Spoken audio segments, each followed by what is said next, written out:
இரண்டாவது ஒரு சொல்லக்கூடியது நீதியின் மார்க்க வசத்தை தரித்து கொள்ளுங்கள் என்று சொல்றார். இந்த நாட்களும் சரி, வேதத்தில் இருந்த நாட்களும் சரி, ஒரு இராணுவத்தில் போய் நீங்க சேரணும் என்றால் இராணுவத்திற்கு ஏற்ற சில மிக முக்கியமான சட்டங்களை பின்பற்றுவது அவசியம். ஒரு போர் வீரர் தன்னுடைய சொந்த விருப்பத்தில் போய் இராணுவத்தில் செயல்பட முடியாது.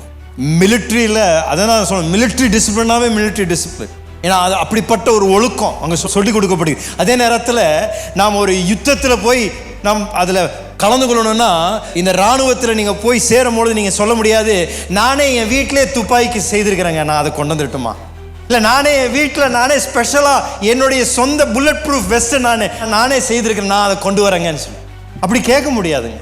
வேதாம நாட்களையும் சரி, இந்த நாட்களையும் சரி, எந்த ஒரு இராணுவத்தில் நீங்கள் போய் சேர்ந்தாலும் அந்த யுத்தத்திற்கு அனுப்பப்படும் பொழுது நம்முடைய சொந்த ஆயுதங்களை எடுத்துகிட்டு போகிறதுக்கு நமக்கு அனுமதி இல்லை.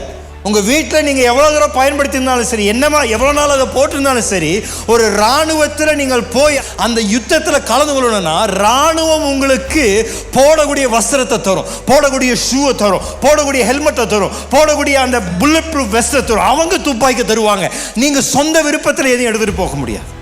இதே தான் ஆவிக்குரிய நிலையிலும். இங்கே பவுல் சொல்கிறாரு, இந்த நீதியின் மார்க்கவசத்தை நம்ம தரித்து கொள்ளணுமா. இந்த நீதியின் மார்க்கவசம் நம்முடைய சொந்த நீதியின் மார்க்கவசம் அல்ல, நம்முடைய சொந்த நற்கிரியைகள் அல்ல, நம்முடைய சொந்த விருப்பத்துக்கு ஏற்ற விதத்தில் ஆண்டவரே நானே என் நீதியை போட்டுக்கிறேன் ஆண்டவரேன்னு சொல்லி கேட்டோம்னா ஆண்டவர் சொல்ல முடியாது. என்னுடைய ராஜ்யத்தில் நீ போரில் நீ ஈடுபடணும்னா நான் உனக்கு தரக்கூடிய நீதியின் மார்க்கவசத்தை நீ போடணும். இந்த நீதியின் மார்க்கவசம் எதற்கு அடையாளம்னா நாம் யார் என்று அதுதான் நிர்ணயிக்கின்றது. தேவன் நாம் யார் என்று இந்த நீதியின் மூலமாக வெளிப்படுத்துகின்றார் உலகத்திற்கு. நம்மளுடைய அடையாளம் தேவன் நமக்கு தரக்கூடிய நீதியில் நம்மளுடைய அடையாளம் இருக்கின்றது. அந்த நீதியை வேண்டாம் சொல்லி நம்முடைய சொந்த நீதியை நாம் அணிந்து கொள்கிறோம் என்று சொல்லும் பொழுது என்ன ஆகின்றதுன்னா நம்முடைய அடையாளத்தை இழந்துடுறோம். அடையாளத்தை இழந்த பின்பதாக என்ன ஆகுதுன்னா இந்த அடையாளத்தை தரக்கூடிய காரியங்களை தேட ஆரம்பிக்கும்.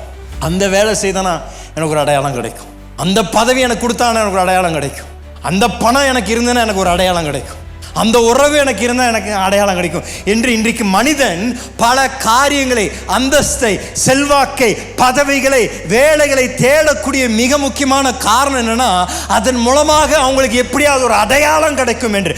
ஆனால் தேவ பிள்ளைகளுக்கு கிறிஸ்து இயேசுவின் ரத்தத்தின் மூலமாக பிதாவாகிய தேவன் ஏற்கனவே ஒரு அற்புதமான அடையாளத்தை தந்து ஆண்டவர் சொல்றார், நீ எதையும் செய்து என்னுடைய நீதி நீ அடைய வேண்டாம், என்னுடைய நிலையை நீ அடைய வேண்டாம், நான் உனக்கு இந்த நீதியின் அந்த அடையாளத்தை கொடுத்து நான் உன்னை பார்க்கும் பொழுது உன்னை நான் பாவத்தில் சேற்றில் மூழ்கினதை நான் பார்க்கல.